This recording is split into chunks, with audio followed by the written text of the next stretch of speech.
Welcome to DRM News Today. We're digging into a pressing issue. Why is Prime Minister Narendra Modi staying silent as India and Pakistan teeter on the edge of conflict?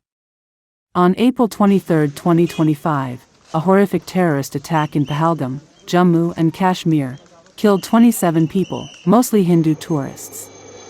India quickly blamed Pakistan, claiming they backed the attack, which Pakistan denied. This sparked a dangerous escalation, and yet Modi hasn't addressed the nation directly since India's airstrikes on May 7, 2025. What's going on? The situation spiraled fast. On April 23, Modi rolled out aggressive diplomatic moves, suspending the Indus Waters Treaty, shutting the Attari-Wagah border, banning Pakistani travel, cancelling visas, expelling military advisors, and slashing India's diplomatic presence in Islamabad. Then, on May 7, India launched Operation Sindoor, airstrikes hitting alleged terrorist sites in Pakistan and Pakistan-occupied Kashmir, the biggest military move against Pakistan since 1971.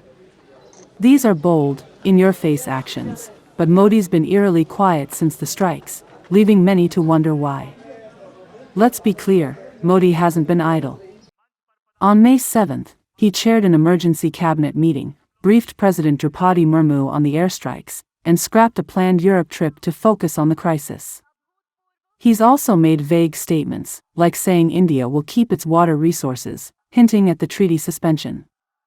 But here's the problem: no public speech, no direct address to the nation since the airstrikes.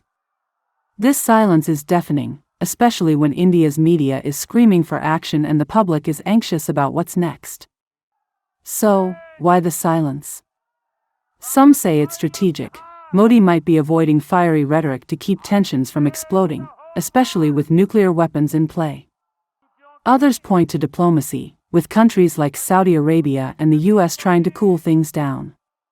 But let's not kid ourselves, this silence is a gamble.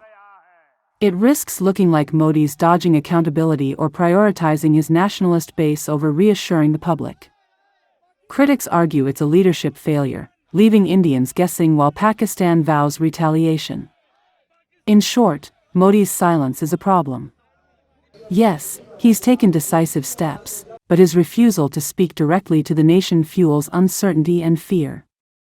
With both sides trading accusations and the world urging de-escalation, Modi's lack of communication could weaken India's position or signal indecision. As of May 10, 2025, the standoff remains tense, and the public deserves answers. Stay tuned for updates on this critical situation.